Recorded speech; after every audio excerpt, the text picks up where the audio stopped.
until about T-minus 4 minutes, a lot of stuff starts going down. T-minus 3 minutes, closing out the propellant load, so you're finishing out the liquid oxygen load and the liquid fuel load.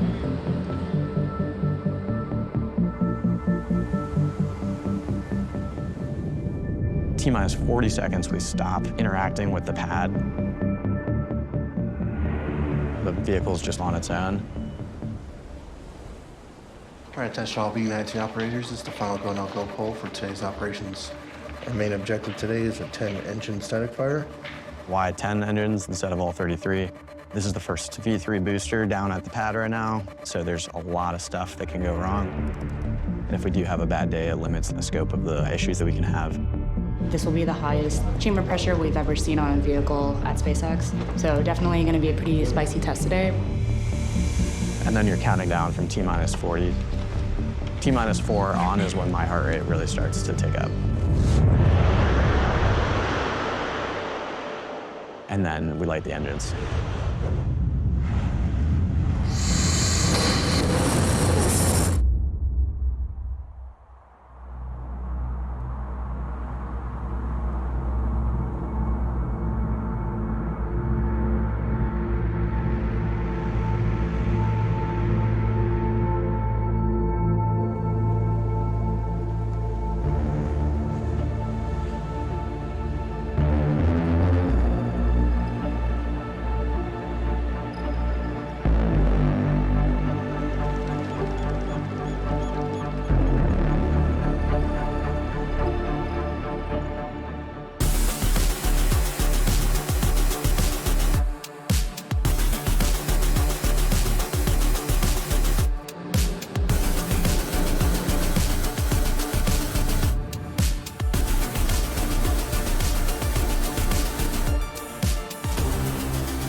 We are in the Star Factory, and this is an almost 1 million square foot facility that we've built to enable that production of both ship and booster. Starship is a fully reusable rocket. It's 2 stages, so it has a ship, which is the upper stage, and a booster below it. The booster accelerates the ship to get it going towards orbit. The ship is what actually goes into orbit to take the people or the payload to wherever they're going.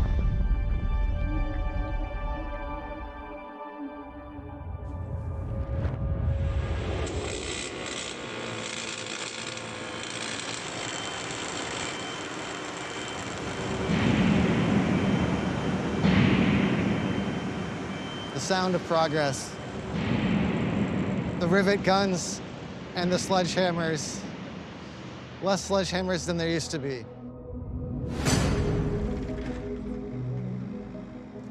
The story of Starship starts with the founding of SpaceX. 3, 2, 1.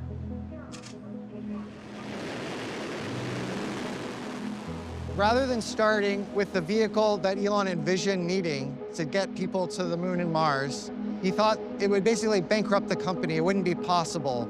So you have to bite it off in small pieces.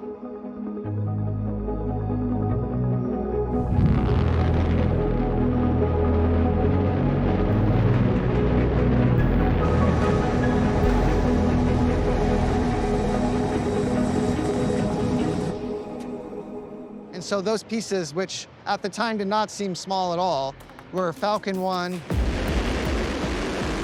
Falcon 9, Dragon, both cargo and crew, Falcon Heavy. Falcon Heavy is supersonic. These were the building blocks that let us cut our teeth on learning how to do rockets. Not the way the aerospace industry had been doing it, but the way we needed to do it to end up here where we are today working on Starship.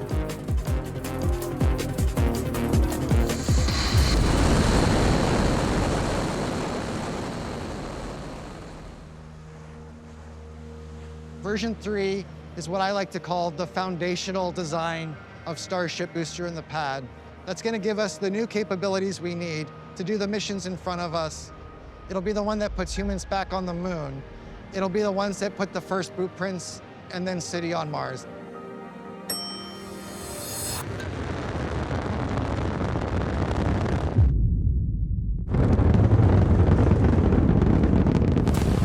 Starship is giant, and that scale is not an accident. It's not to win some Guinness World Record prize, which we did for both the ship and the tower. It's because we need that size to do the things we dream of doing with it.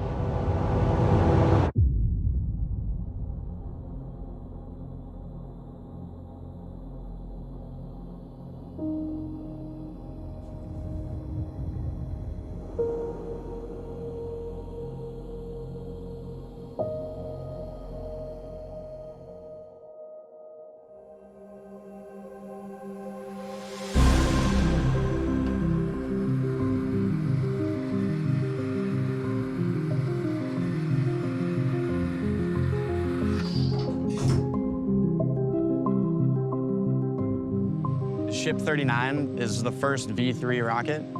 This rocket is unlike anything anybody's ever done before. Version 3 is basically a clean sheet design of the ship. We essentially took a bunch of lessons from version 1 and version 2, and we took a step back and said, what were the things that were really problematic, either from a performance perspective or from a reliability perspective on the previous rockets? And then we directly addressed those with a variety of new designs. It can go up to orbit, it can stay on orbit for 48 hours, it can meet up with other ships, and it can do propellant transfers, which is really the core technology that you need to unlock Starship. Once you unlock that capability, the whole solar system is on your doorstep. And right now what we're doing is we're actually going through checkouts, so we're actually kind of bringing the rocket to life.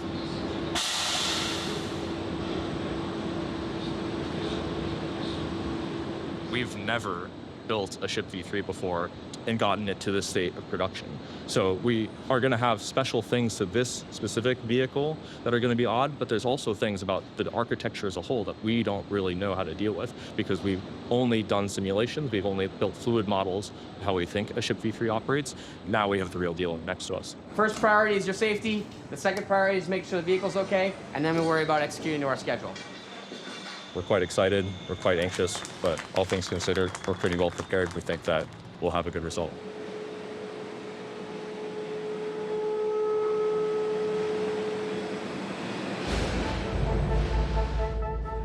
We intentionally started Starship with the ship portion because it was so novel. We have done a reusable booster before with Falcon 9, and so it's at least a little bit better tread ground. I will say, I think the booster turned out to be a lot harder than we gave it credit for.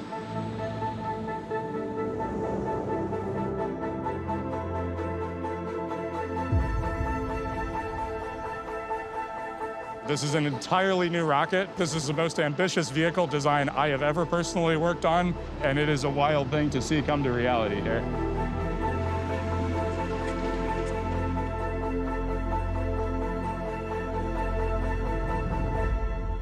The version 1 flight test campaign really exemplifies the rapid integrated test style that we do in SpaceX engineering. It took us 5 flights from our first attempt, from Flight 1 to Flight 5, to successfully catch a booster, which was honestly mind-blowing. Flight 1 was able to get off the pad successfully. It proved that we could get this full system together, and we learned a lot from the eventual failure of the vehicle in that flight. We were able to put together a lot of improvements on the launch pad and on the vehicle hardware design that led to much better success in Flight 2. We were able to make it with the booster to MECO.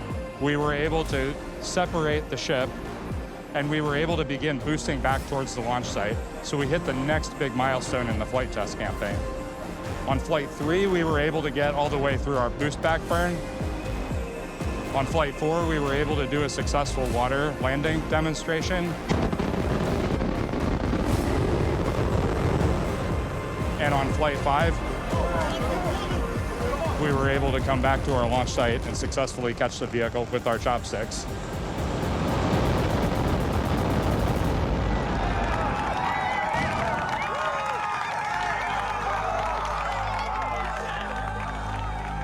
To be able to go fly that and have complete mission success at that point of we got the payload to orbit and we landed that rocket was incredible. I'm getting goosebumps talking about it now.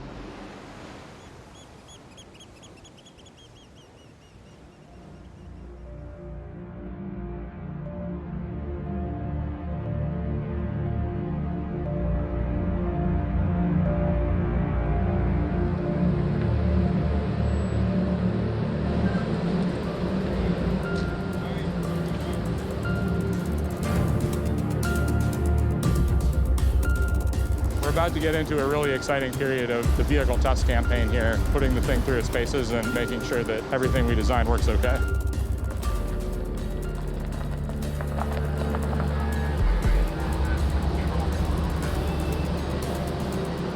Want to stop about right here?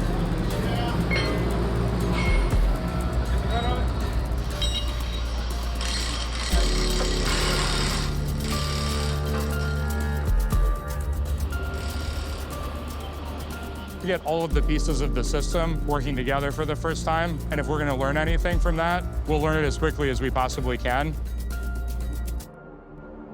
Booster 19 is actually the second of the version 3 boosters that we've built. Booster 18 came before it. We had an unfortunate anomaly during our first test campaign of the Booster 18 vehicle.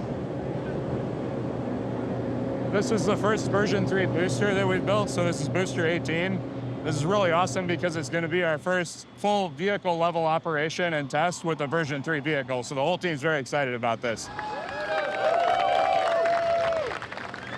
Sure hope it works.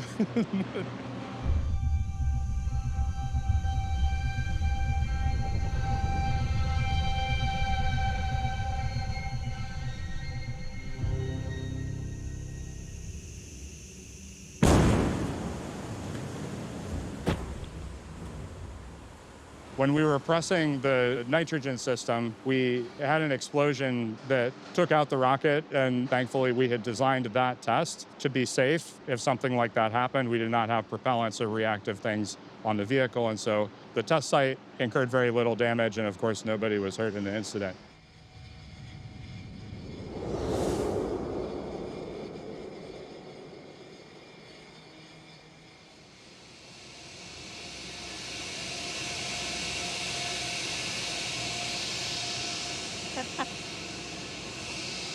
Yeah, as part of testing, this is loud, so you learn to not be super skittish as you're walking around. So we have our booster here on site. We're going to be performing a cryo-proof. It's actually a really long day, so it's nominally planned to be a 12-hour overall prop load and offload. It's just a ton of propellant that we're putting on the vehicle, and we do a bunch of test cases throughout the whole day, so it's a long one.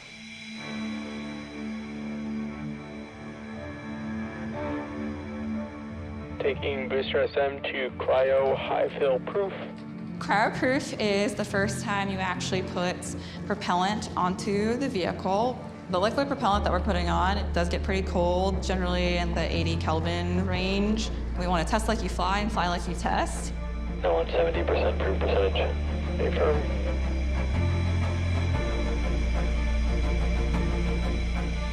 And fuel interface is fully cryo now.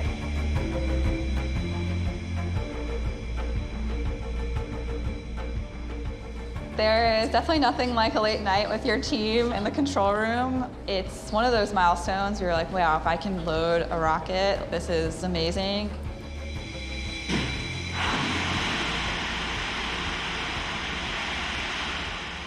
The FHT looks pretty stable. Let's go ahead and get booster configured for offload. Copy.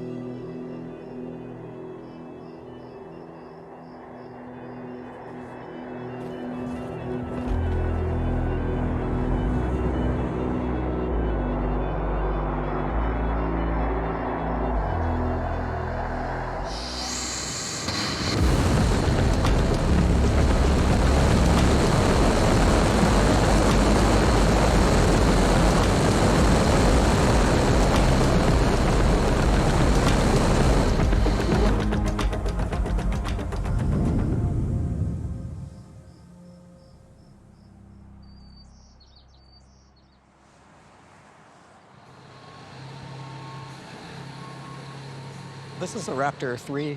V3 is a high-performance boost engine. It's also designed to be reusable and highly reliable. We've learned a lot over the course of producing around 600 V2 engines. You can see the amount of simplification that's occurred between V2 and V3.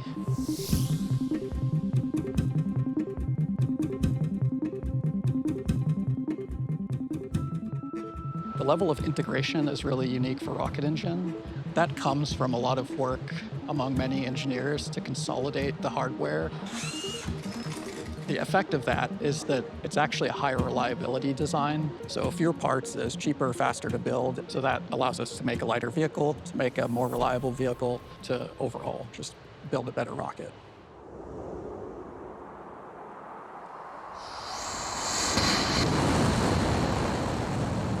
Achieving full reusability of an engine like this is really something that people haven't done before.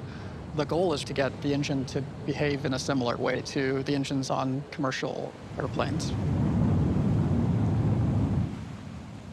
Frequently in interactions with people outside of SpaceX,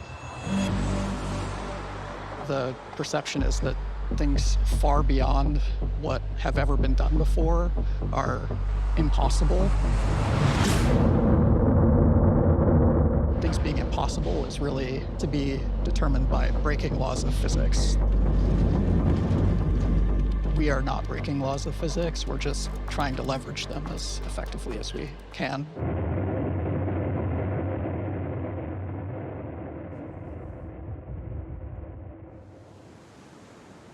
All right, attention all B-19 operators. This is the final go, no-go poll for today's operations. Our main objective today is a 10-engine static fighter. Static fire is the culmination of the engineering process. We are bringing all of the pieces of the puzzle together, and we are lighting the engines. And if you make it through that, you have pretty good confidence that you're in a good position to go fly. Aboard. On LVN1, looks like we kicked out due to 2 combustors from the apex bank being pelted. Looks like we have to engine time of 2.135 seconds. We successfully lit all 10 engines. They were ramping up to power. Everything was looking good, stage and engines combined. However, there was a pad side abort called. So what that means is some sort of sensor tripped, and from there we command a fast shutdown.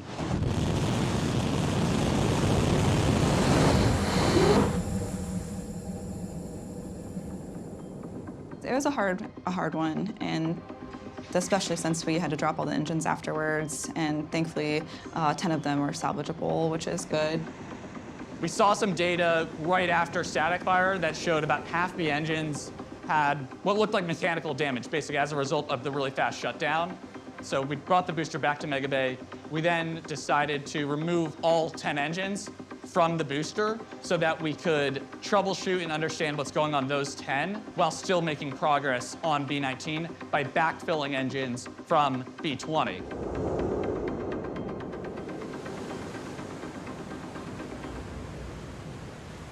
All right, attention all operators on LVN1. Today's main objective is a 33-engine static fire on B-19. Okay, go, no-go poll coming up in 1 minute.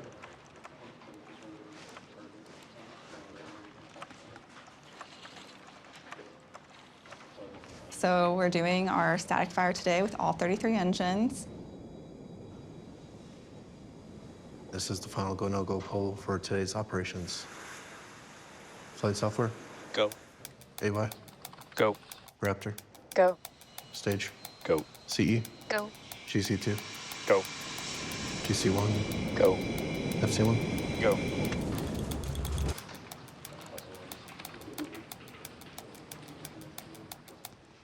T-minus 10, 9, 8, 7, 6, 5, 4, 3, 2, mission.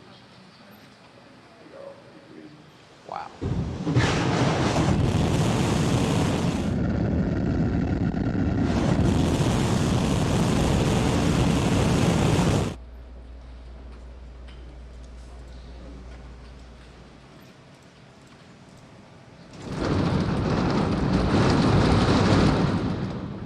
We kicked out early. All teams triage alerts, prepare for offload.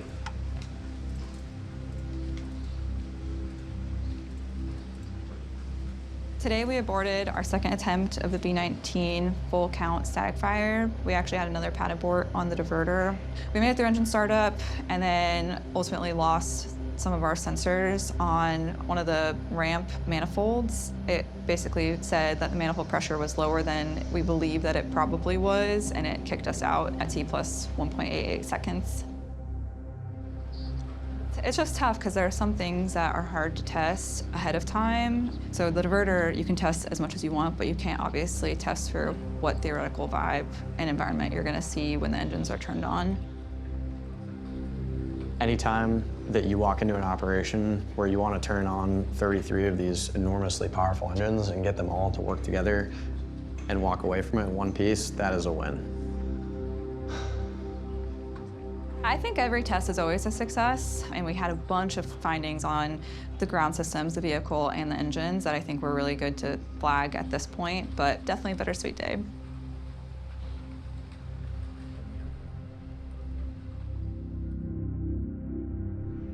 We have this saying called "only the paranoid survive." The idea behind it is that there's an enormous amount of information and data that's coming to you, and if you can use that wisely, you can usually use that to figure out where things are going to go wrong in the future. And almost every time that we fail something or have something go awry, there were clues in previous data and previous operations that if you had known what to look for and had been good enough and paranoid enough to do so, could have found it there.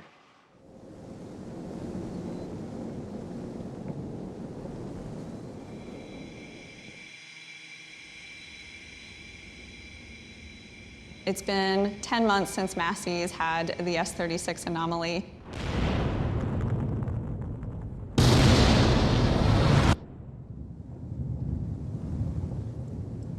Ship 36 was a tough one. We had a CPV explode, and it not only took out the rocket, but it took out a lot of the test site infrastructure over at Massey's. How do we go make sure if we have an anomaly again, the pad can take a beating and still survive? Losing a rocket is one thing. We've got a production line for rockets, and we can go make more. Losing the physical infrastructure of the launch pad or the test site is very difficult because you need to go repair that over a period of many months before you can get back into testing. Now we have Massey's back online here. We've really, built this rocket from scratch, but we've also built the pad from scratch, so it's all kinds of new systems. This will be the first time that we bring together the pad and vehicle pieces to make sure that they all work. Static fire vehicle is in pre-pad clear, about to get to our static fire pad cleared op state. We run 60 seconds on ship because you get to see how the vehicle thermals all shake out and just general vehicle performance. That if you can make it through that you are in a reasonable position to go fly.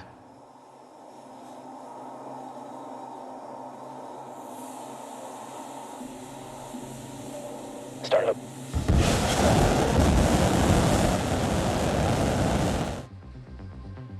Throttle up.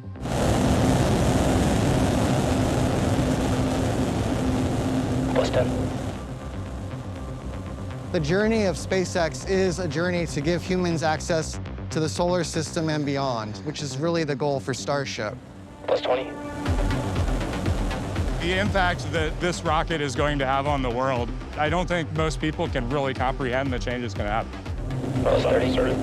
This is such a wild ride. The highs are high and the lows are low as we really work to get to ultimately launching people, which is going to be amazing. Plus 40. It is not impossible just because it's far beyond what has been done before. We've proved that time and time again.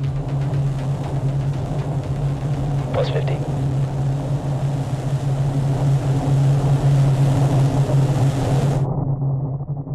Full duration.